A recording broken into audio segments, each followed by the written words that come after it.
The smell of burned rubber mixed with diesel fumes hit me first. Then came the sirens wailing in the distance like some kind of warning I should have paid attention to years ago. It was 2:15 in the morning when those headlights cut through my bedroom window like prison searchlights, bright enough to wake the dead. I rolled out of bed, grabbed my old army compass from the nightstand, a gift from my grandfather, the colonel, and stuffed it in my pocket. That little piece of metal had guided him through Korea, and somehow I knew I'd need all the guidance I could get.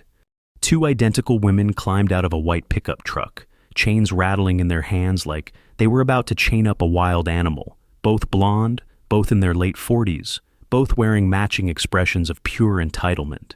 If you've ever seen twins who think they own the world, you know exactly what I'm talking about. Deborah Carter, president of Mountain Valley Homeowners Association, the first one shouted across my yard. This is my sister Diana, vice president. We're closing access to your section of the valley. This is now private HOA territory. I stepped onto my porch in bare feet and boxer shorts, watching these two women hook chains to my front gate like they were repo men. The metal clanged against metal, each link sounding like a prison door slamming shut. Ladies, it's past 2 in the morning. Whatever this is can wait until... No, it can't wait, Diana snapped, pulling the chains tight. You've been living here rent-free on HOA land for too long, Jim Carter. Time to pay up or get out. That's when I knew this wasn't just about property lines. This was personal. See, I'd been living in this valley for 15 years, ever since I got out of the service and decided I needed somewhere quiet to heal up. Built my landscaping business from nothing, turned this patch of mountain wilderness into something beautiful. My clients loved driving up the winding road to see what I could do with native plants and natural stone. But these women, they'd only been here 2 years, bought up 3 lots through some shell company, created this homeowners association out of thin air, and started acting like they owned the entire mountain. You can't block my driveway, I said, trying to keep my voice steady. This is my property. Deborah laughed, a sound like breaking glass. Your property? Check your deed, honey. This whole valley was rezoned last year. You're living on our land now. She held up a laminated sign that read, Private property, vehicle access, $50 day. $50, every single day, just to leave my own house. Have you ever felt that moment when your whole world shifts under your feet? When something you thought was solid turns out to be built on quicksand? That's what this was.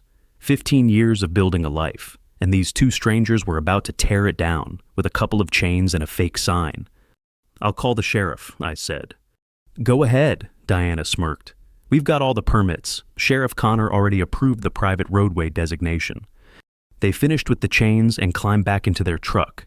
Deborah rolled down her window one last time. $50 a day, Carter. Cash only. Gate opens at 8 a.m., closes at 6 p.m. Miss a payment, miss your access. Welcome to the new neighborhood. The truck pulled away, leaving me standing in my own driveway, locked in like a prisoner in my own home. I walked back inside, made a pot of coffee with shaking hands, and sat at my kitchen table staring at that compass. My grandfather always said it would point me toward true north when everything else went sideways. Right then, true north felt like 1,000,000 miles away. By dawn, I'd called 6 clients to cancel their appointments. Couldn't get my truck out. Couldn't get supplies in. Each canceled job was money bleeding out of my bank account. About $800 a day, if you're keeping track. And something told me this was just the beginning.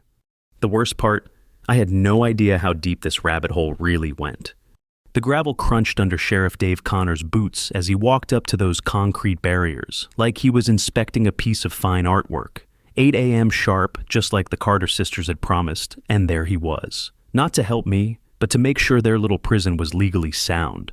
Morning, Jim. He tipped his hat, not meeting my eyes. Heard you had some concerns about the new access restrictions. Concerns, like being trapped on my own property was just a minor inconvenience. Dave, they chained up my gate in the middle of the night. I've got clients who can't reach me, supplies that can't get delivered. This is my livelihood we're talking about. He pulled out a clipboard, flipping through official-looking papers. Well, see, they filed all the proper paperwork with the county. Private roadway designation, authorized security measures for homeowner protection. Everything's above board. Above board. Right. I watched him avoid looking at the concrete blocks they had hauled in with a crane truck at sunrise. professional-grade barriers, the kind they use for highway construction. This wasn't some spur-of-the-moment decision. This was planned, calculated, and expensive. How much did they pay you, Dave? His face went red. That's out of line, Carter. You want access to the county road, you pay the fee, or you file an appeal. That's how it works now. $50, every single day. Do the math. That's $1,800 a month just to leave my own house. My mortgage payment was less than that. After Dave left, I walked the perimeter of my property, looking for another way out. 23 acres of mountain land, most of it steep slopes and thick forest. The only practical access had always been that winding road through the valley, the same road the Carter sisters now controlled, like a medieval toll bridge. My phone started ringing around 10 a.m. First client, then another, then another. Same story every time. Jim, I tried to drive up for our appointment, but there's some kind of roadblock. 2 women in a white truck saying I need to pay $50 just to visit you? Mrs. Henderson had been my client for 3 years, spent $15,000 on a native garden that was the pride of the whole county. Now, she couldn't even drive up to see it without paying tribute to the Carter sisters. I'm sorry, Mrs. Henderson. I'm working on getting this resolved. Well, work faster. I've got the Rotary Club garden tour next week, and if people can't access my property... The call ended with a click that felt like a door slamming. By noon, I'd lost 4 appointments. By evening, word was spreading through town like wildfire. The guy up in Mountain Valley was having some kind of dispute with the new HOA. People started choosing sides before they even knew what the fight was about. That's when I decided to drive into town myself, pay their damn toll, and figure out what kind of game these women were really playing. Deborah was waiting at the gate with a metal cash box and a smile that could freeze hell over. Afternoon, Jim, that'll be $50.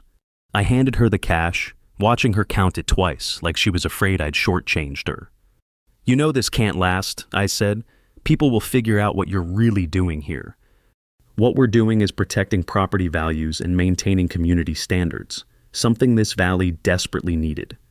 Community standards, from 2 women who'd been here less time than some of the deer. And if I can't afford your daily fee... Her smile got wider. Then I guess you'll be taking a lot of long walks through the forest. I drove to Murphy's Tavern, the kind of place where local contractors gather after work to complain about permits and wives and the general state of the world. If anyone would know the real story behind the Carter sisters, it would be Eddie Rodriguez, the mechanic who fixed everyone's trucks and heard everyone's secrets. Eddie was nursing a beer at the far end of the bar, motor oil still under his fingernails despite scrubbing. He looked up when I sat down, his expression somewhere between sympathy and curiosity. Heard you got yourself locked up on the mountain. Something like that. I ordered a whiskey, needed something stronger than beer for this conversation. Eddie, those Carter women, what do you know about them? He glanced around the bar, making sure no one else was listening. Funny you should ask. They hired me last month to install some equipment up in the valley. Security cameras, they said, for safety. Security cameras? On whose property? Where exactly? All over the place. Trees, fence posts, even one hidden near the old dam. Said they needed to monitor wildlife activity, but Jim? He leaned closer. Those weren't wildlife cameras. Those were the kind you use to watch people. The whiskey burned going down, but not as much as the realization that I'd been living under surveillance for weeks without knowing it. There's more, Eddie said. Yesterday I saw Diana meeting with some guy in an expensive suit near the dam. Corporate type, you know? She handed him an envelope, thick one. Looked like they were planning something bigger than just toll gates. The dam, built in the 1940s, it controlled water flow for the entire valley. If someone wanted to control the water rights... Eddie, do me a favor. Next time you're up there working on something, keep your eyes open. And maybe keep that phone camera handy. He nodded, understanding without me having to spell it out. I drove home as the sun was setting, paid another $50 to Deborah's smug face, and spent the evening staring at maps of the valley. Water rights, mineral rights, federal land grants, pieces of a puzzle I was just starting to see. But I still had no idea that by morning I'd be wearing handcuffs. The sound of car doors slamming woke me at dawn, not the gentle thud of neighbors heading to work, but the sharp, authoritative slam of federal agents who meant business. Through my bedroom window, I could see black SUVs arranged in a semicircle around my house like they were preparing to siege a fortress. My grandfather's compass sat cold in my palm as I pulled on jeans and a t-shirt. Something told me I was about to need every bit of guidance that old piece of metal could give me. The knock on my door came at exactly 6:17 a.m. Not a neighbor's knock, not even a sheriff's knock. This was federal law enforcement, the kind that doesn't ask twice. Jim Carter, Federal Environmental Protection Agency. We have a warrant for your arrest. The agent was tall, serious, holding a badge that looked official enough to stop traffic. Behind him stood 3 more agents, all wearing expressions that said they'd rather be anywhere else at this hour. Arrest? For what? Illegal water rights trading, environmental contamination, and violation of the Clean Water Act. You need to come with us. Environmental contamination. The words hit me like a physical blow. I'd spent 15 years turning this valley into something beautiful, respecting every tree, every stream, every piece of natural habitat. Now they were telling me I was a polluter? There's got to be some mistake. I run a landscaping business, native plants, sustainable practices. I'm not contaminating anything. Agent Carol Hughes stepped forward, her voice softer but no less serious. Mr. Carter, we have water samples, soil analysis, and witness statements indicating illegal dumping and unauthorized water diversion. The evidence is pretty compelling. Evidence, witness statements. Someone had been very busy building a case against me. They let me grab a jacket before cuffing me, which was decent of them considering I was about to be paraded past every rubbernecker in 3 counties.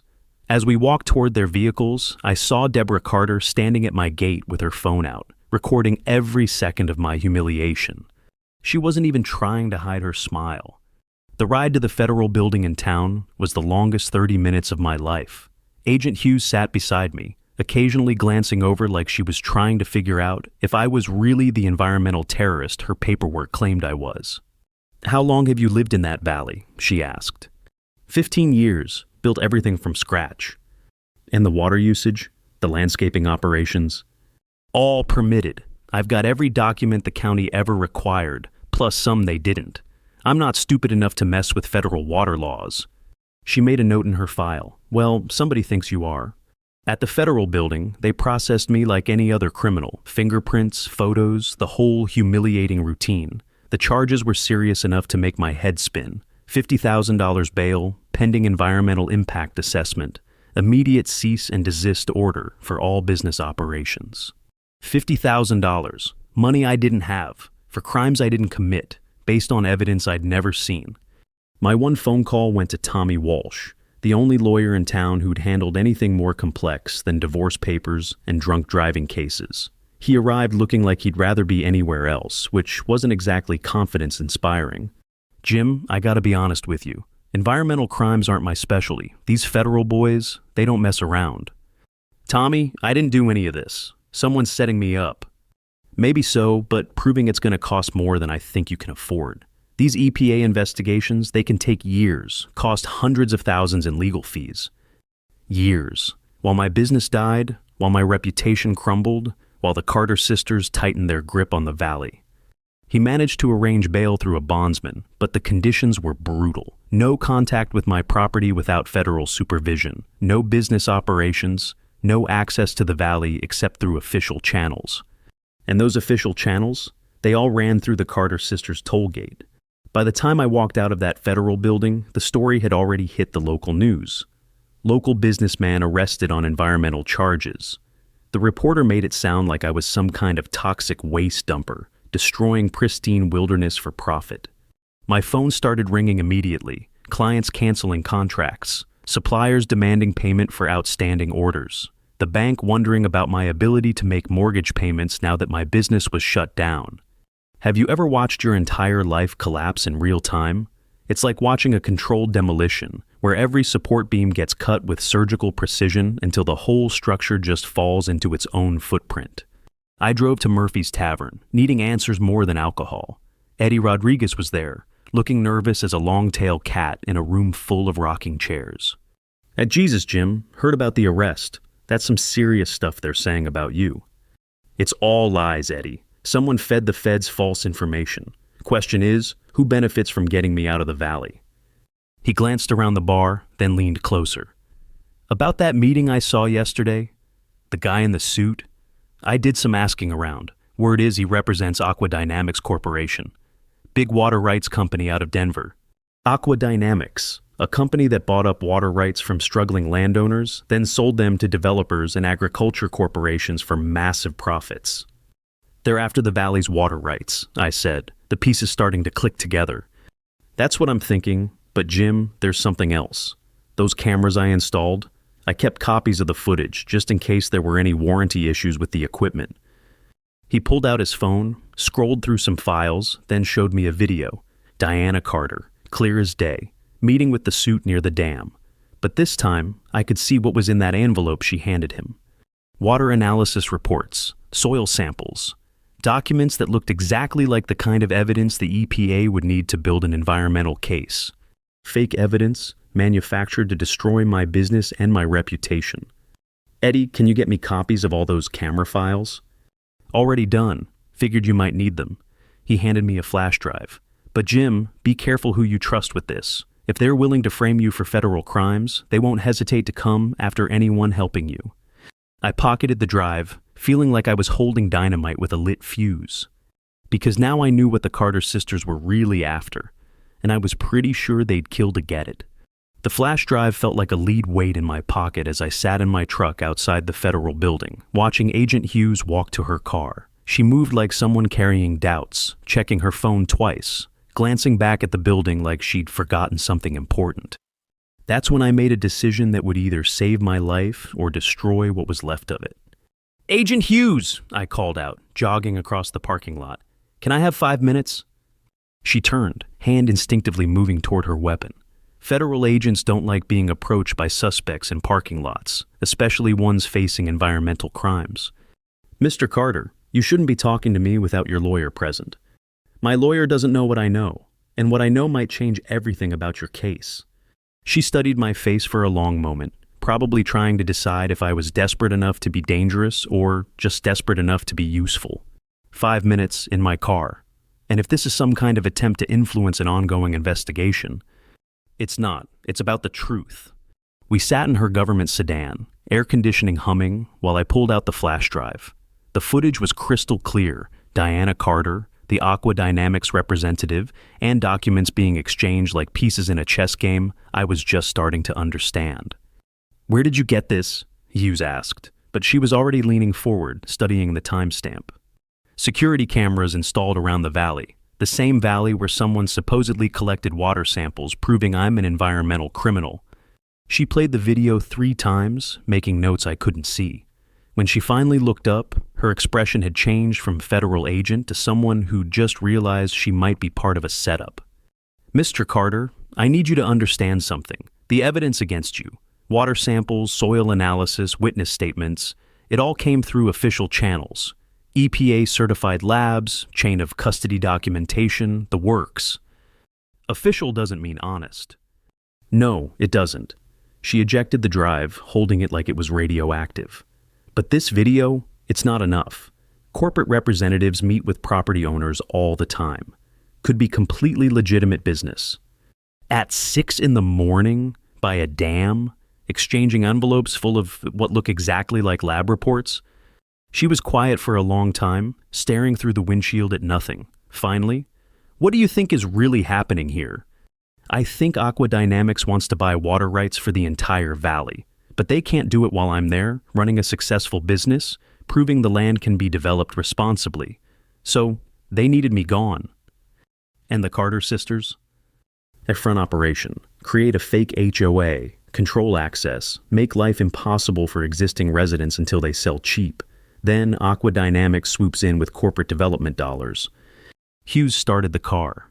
"I need to make some calls. And Mr. Carter, if you're right about this, if evidence was manufactured to frame you, then we're not just talking about water rights fraud. We're talking about federal crimes that could put people away for decades." She drove me back to my truck, but before I got out, she handed me her card. "Be very careful. If these people are willing to frame you for environmental crimes, they won't hesitate to escalate if they feel cornered." I drove home through the toll gate one more time, paying Deborah's $50 tribute while she recorded the transaction on her phone. Everything was evidence now. Every interaction, every payment, every word. Back at the house, I spread out every document I had: property deeds, water rights, business licenses, environmental permits from 15 years of legal operations. Somewhere in this paper trail was proof of my innocence, but more importantly, somewhere was proof of their guilt. That's when I found it. Buried in a stack of county assessor documents was a letter dated 6 months ago. Official county letterhead, signed by Deputy Assessor Margaret Stone. It stated that water rights for the Mountain Valley region were being reviewed for potential reassignment based on environmental impact concerns and development optimization opportunities.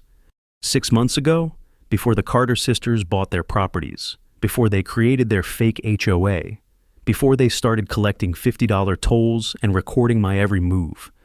They'd known this was coming. Hell, they'd probably helped plan it. My phone rang, unknown number. "Mr. Carter, this is Margaret Stone from the county assessor's office. I think we need to talk." The meeting was set for 8 p.m. at a coffee shop in the next town over, the kind of place where county employees could have conversations they didn't want, recorded in official buildings. Margaret Stone was a woman in her 50s with tired eyes and hands that shook slightly when she lifted her coffee cup. "I've been watching the news about your arrest," she said without preamble, "and I've been losing sleep over my part in what happened to you." "What part?" "The water rights reassignment letter, the one that supposedly triggered the EPA investigation." She pulled out a folder, hands trembling as she opened it. "I never sent that letter, Mr. Carter. Someone forged my signature, used official letterhead, and submitted it to federal agencies without my knowledge." The coffee shop suddenly felt too warm, too bright, too exposed. Who had access to that kind of documentation?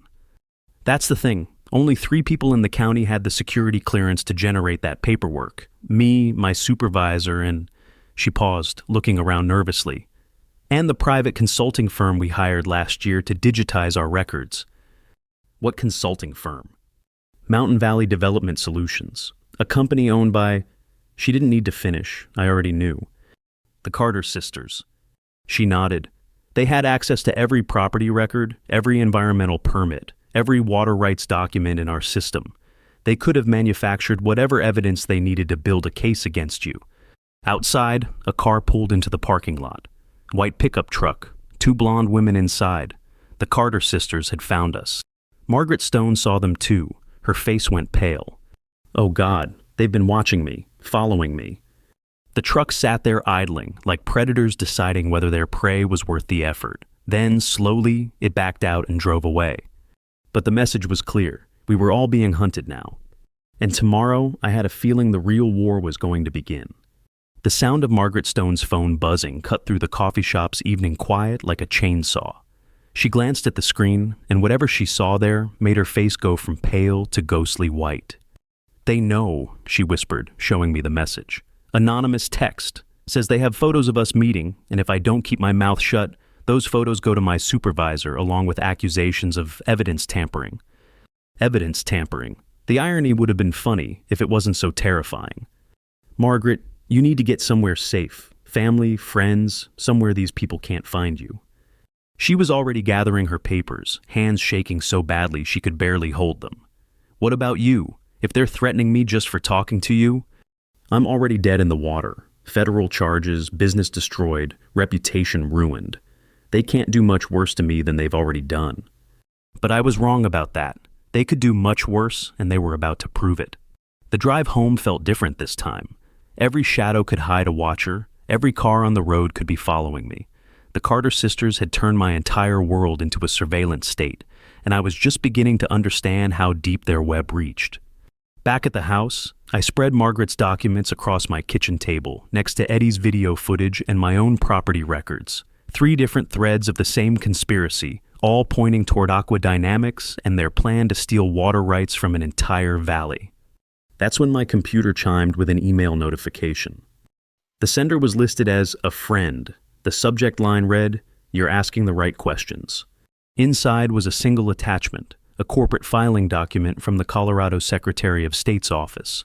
Aqua Dynamics Corporation had filed a development proposal for Mountain Valley 6 months ago. Projected investment, $50 million. Projected timeline, 18 months from land acquisition to first phase completion. $50 million for a luxury resort and spa built around pristine mountain water resources and exclusive wilderness access. All they needed was to clear out the existing residents who might object to their mountain paradise being turned into a playground for rich tourists. My phone rang. Agent Hughes. Mr. Carter, I've been reviewing the evidence in your case, and I need to ask you something. Have you had any contact with the water systems in your valley beyond normal residential use? Just my landscaping operations, irrigation for native plant installations, nothing industrial or commercial beyond what my permits covered. That's what I thought. Because the water samples used to build the case against you, they show contamination levels that would require industrial-scale dumping. We're talking about chemicals that aren't even used in landscaping. Chemicals that weren't used in landscaping, but they were used in mineral extraction, the kind of operations that might damage water tables enough to make federal land transfers more attractive to corporations looking for development opportunities. Agent Hughes, what if I told you the contamination was real, but it wasn't coming from my property? I'd say you better have proof that would stand up in federal court. Working on it, but I'm going to need help. What kind of help? The kind that involves federal agents with search warrants and a lot of backup. She was quiet for a long moment. Mr. Carter, I can't discuss ongoing investigative strategies with a suspect. Then stop treating me like a suspect and start treating me like a witness. Witness to what? Corporate fraud, environmental crimes, and conspiracy to manipulate federal land use policies. Everything you need to make the biggest case of your career. Another pause. I'll be in touch. She hung up, but something in her voice told me she was already making calls, pulling strings, maybe even getting warrants. The next morning brought a knock on my door that wasn't federal agents or sheriff's deputies. It was Eddie Rodriguez, looking nervous as a cat in a thunderstorm. Jim, we've got problems, big problems. He handed me his phone, showing a local news website. The headline read, Environmental Terrorism Investigation Expands to Include Local Accomplices. Below that was my photo, Eddie's photo, and Margaret Stone's photo, all labeled as persons of interest in ongoing federal investigation. They're trying to destroy anyone who might help you, Eddie said. Margaret Stone's been suspended from her job pending internal investigation. My shop's being hit with surprise safety inspections every day. They're using the system to crush us.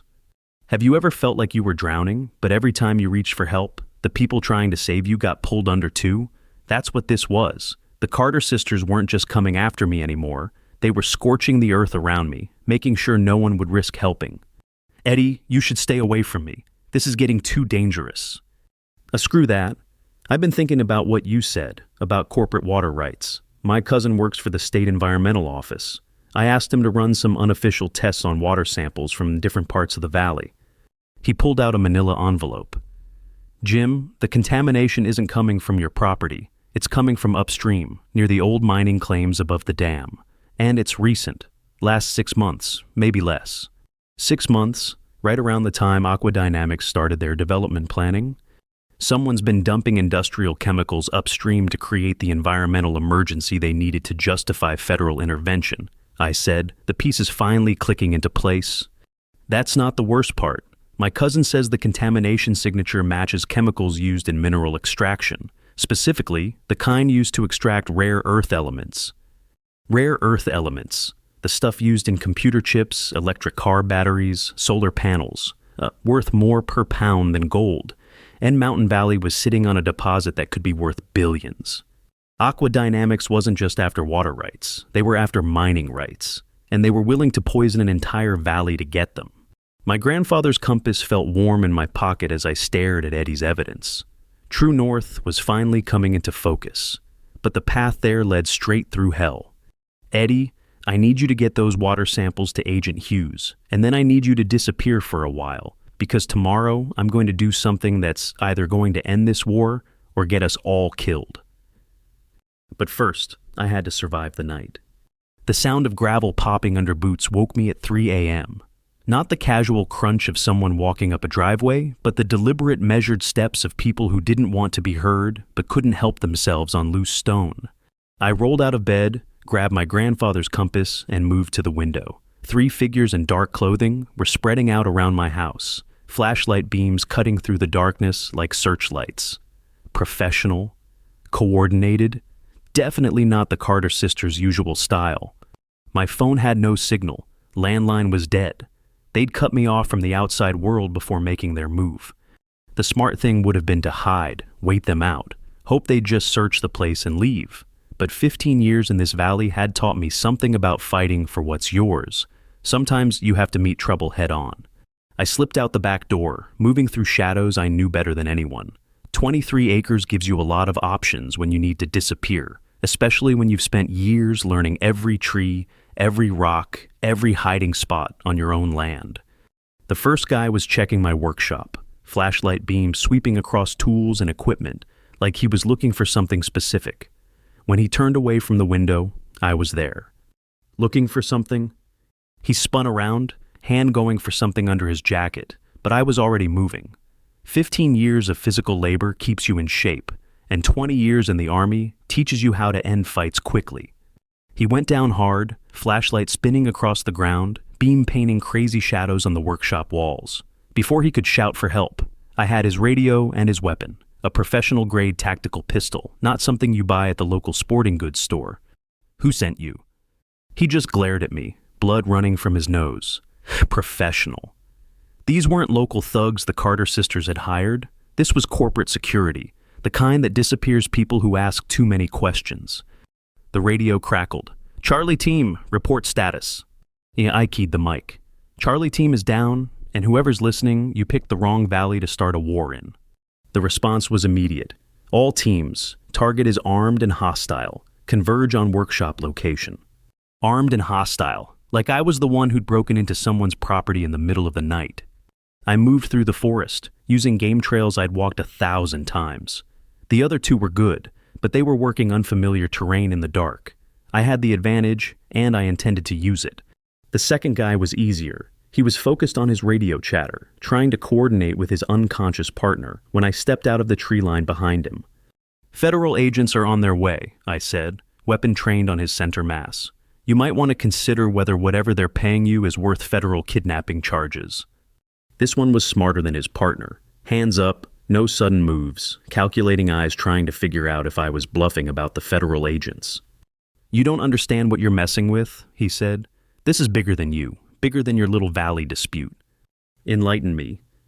$50 billion in rare earth deposits, strategic national resources. You're standing in the way of progress.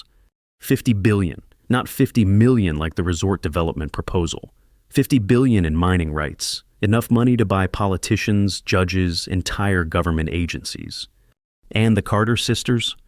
Small fish, useful idiots who thought they were running a real estate scam. They have no idea what they stumbled into. The radio crackled again. Base, this is oversight. We have a problem. Federal vehicles approaching perimeter. ETA 5 minutes. Agent Hughes, she'd actually come through. My new friend heard it too. You really did call in the feds. Told you I wasn't bluffing. The third member of their team materialized out of the darkness like a ghost, weapon trained on my head. Professional, quiet, probably the team leader. Drop your weapon and step away from my operator. I had maybe 2 seconds to make a choice that would determine whether I lived to see sunrise. Fight 3 armed professionals in a dark forest, or trust that Agent Hughes was close enough to matter. That's when my grandfather's compass saved my life. The metal case caught a flashlight beam and reflected it straight into the team leader's eyes. Just for a second, just enough to blind him, just long enough for me to dive behind a tree as his shot splintered bark inches from my head. The gunfire brought the whole valley to life. Dogs barking, lights coming on in distant houses, and somewhere in the distance, the growing sound of vehicles moving fast on mountain roads. Federal agents! Agent Hughes' voice cut through the forest like a bullhorn. Drop your weapons and surrender.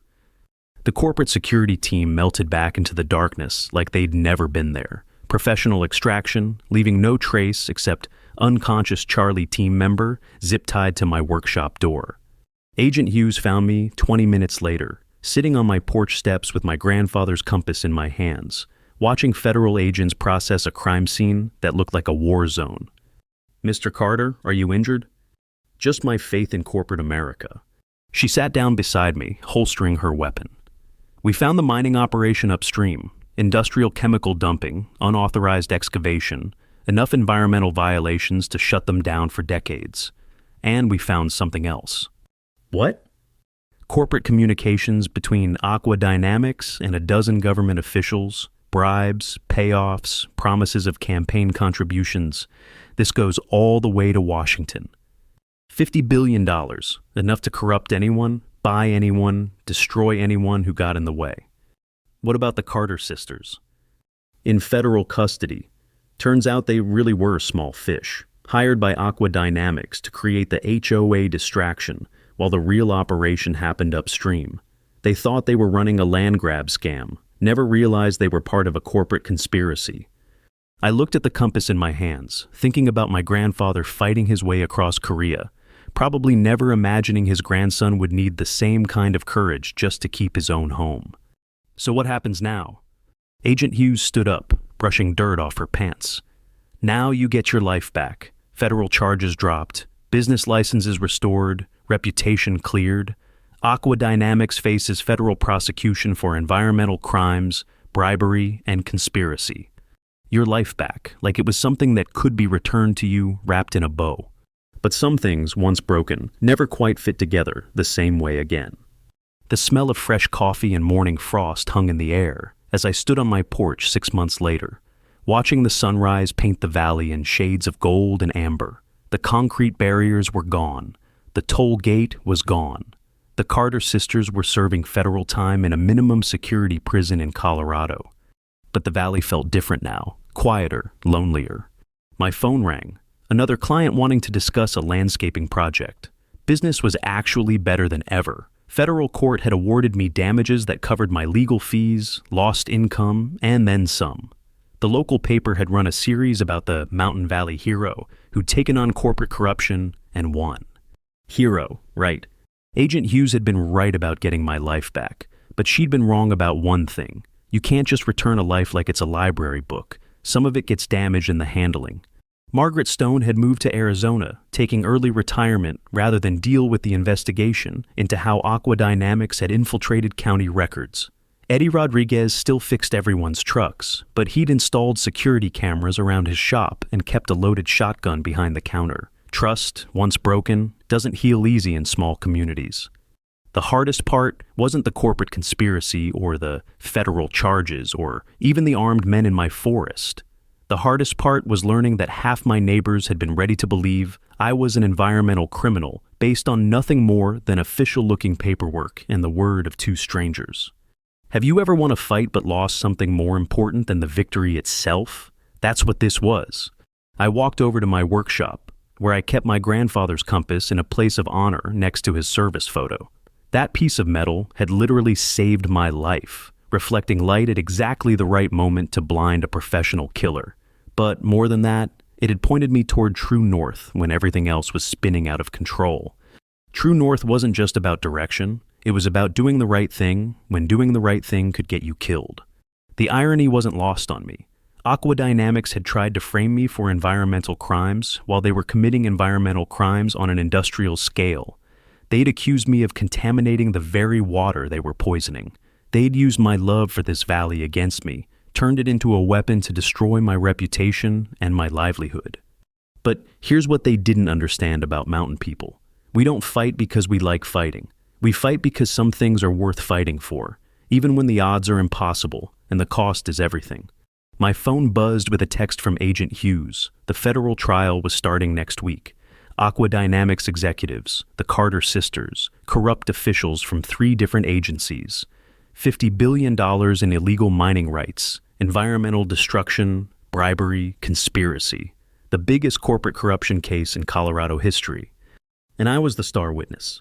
The valley was safe now. The mining operation had been shut down. The contaminated soil was being remediated. The water table was slowly healing.